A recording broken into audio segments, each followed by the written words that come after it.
Olá pessoal, tudo bem? Então, hoje nós vamos bater um papo, vou passar a minha posição com relação ao PL 1179, que ontem, dia 10 de junho, né, veio a ser sancionada, então foi transformado em lei, a Lei 14.010, de 10 de junho de 2020. Vamos traçar algum paralelo. É interessante a gente fazer um pouquinho uma retrospectiva, né? Que esse PL 1179 ele trata-se de um projeto de lei de regime jurídico emergencial. O que influencia diretamente para nós do nicho condominial, né? Primeiro, no artigo 11 deste PL, ele tratava sobretudo de restrições de direito, davam autonomia para o síndico, onde o síndico poderia fazer algumas restrições, né? E também ele poderia fazer restrições e proibições de reuniões, festas em unidades privativas, né? A meu ver, eu já havia me manifestado, achei um poder muito forte para tão somente o síndico decidir com relação a isso aí, né? E também tratava com relação a obras. Já o artigo 12 do projeto, ele trata então da Assembleia Virtual, né? Lembrando que essa Assembleia ela deve ocorrer de forma híbrida, né? Atendendo os artigos 1349. O que trata o artigo 1349? A destituição do síndico, né? Ou o artigo 1350. O que fala o artigo 1350? Lembrando, ambos os artigos do Código Civil Brasileiro. Trata-se da Assembleia Ordinária, da prestação de contas, né, eleição e outras coisas mais que você pode inserir nesta Assembleia Ordinária. Também trata, no artigo 12, da prorrogação do mandato, né? Nós estamos aí nesse momento atípico, né?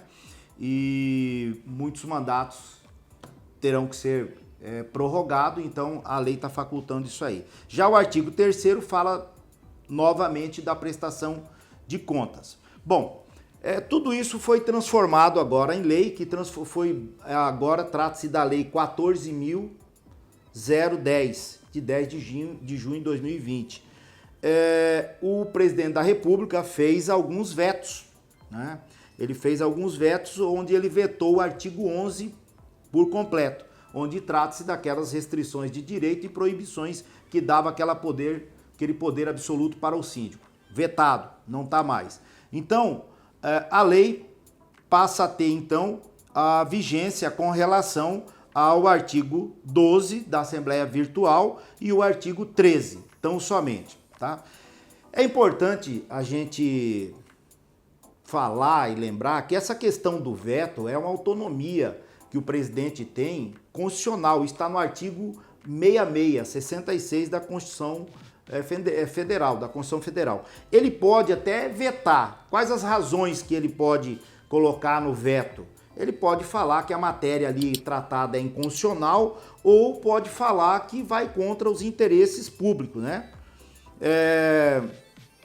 No caso do veto do artigo 11, onde dava aquele poder, o que foi a justificativa do presidente? Ele diz que retira a autonomia do síndico e põe a necessidade de deliberação dessas restrição ou proibição através de uma assembleia, né? Atendendo à vontade da coletividade. Então ele modifica aquele poder que ficou centralizado tão somente um poder monocrático, ele passou então para a coletividade decidir com relação a isso aí.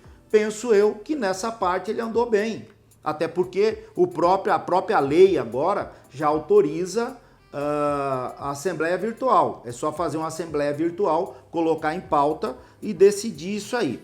Agora, com relação a esse veto, como que vai funcionar? Para vocês entenderem. O presidente, ele vetou esses artigos. Com esse veto, ele pode retornar novamente para as casas legislativas, aonde essas casas legislativas, entenda-se, a Câmara dos Deputados e o Senado, poderão derrubar, sim, esses vetos e poderão retornar, então, à vigência desse artigo 11, né? Mas para isso tem que acontecer então o quê? Uma reunião em conjunto na Assembleia e terá que ter um quórum absoluto dos membros de ambas as casas, ou seja, né, terá que ter no mínimo aí 257 deputados votando, né, para esse veto e 41 senadores votando também para vetar esse dispositivo, para impugnar esse veto, né, derrubar esse veto do presidente, né? Isso ainda é uma possibilidade, tá? É interessante também a gente falar que o STF já se manifestou que a legislação com relação ao Covid, ela é concorrente. Isso quer dizer o quê? Cabe à União, cabe aos estados e os municípios legislarem sobre essa matéria. Com relação à União, nós temos agora a Lei 14.010 legislando sobre essa matéria no âmbito condominial, né? Outra coisa que é importante a gente lembrar também é que o Covid ele é regional, tem regiões que estão sendo mais atacadas, tem outras que não.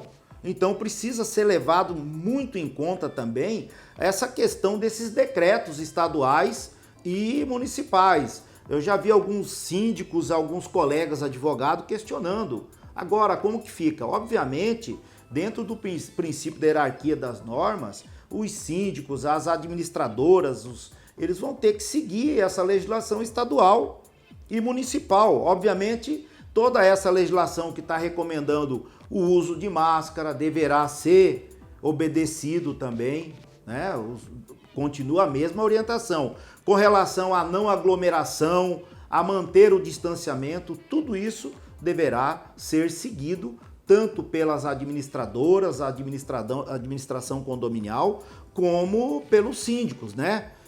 Lembrando que todas essas implementação dessas normas no âmbito dos condomínios, elas devem atender sempre os princípios da razoabilidade, da proporcionalidade e do bom senso, né? Caso não prevaleça esse princípio, qualquer condômino, qualquer síndico, obviamente, poderá recorrer ao judiciário e modificar aquela decisão, seja aquela decisão desarrazoada que foi tomada, seja por síndico ou até mesmo por uma assembleia condominial, certo? Então, pessoal, essa é a minha posição jurídica, é o que eu tinha que falar agora sobre essa nova lei, então, esse projeto de lei que foi transformado nessa lei 14.010, que já está em vigência. Um abraço, até a próxima.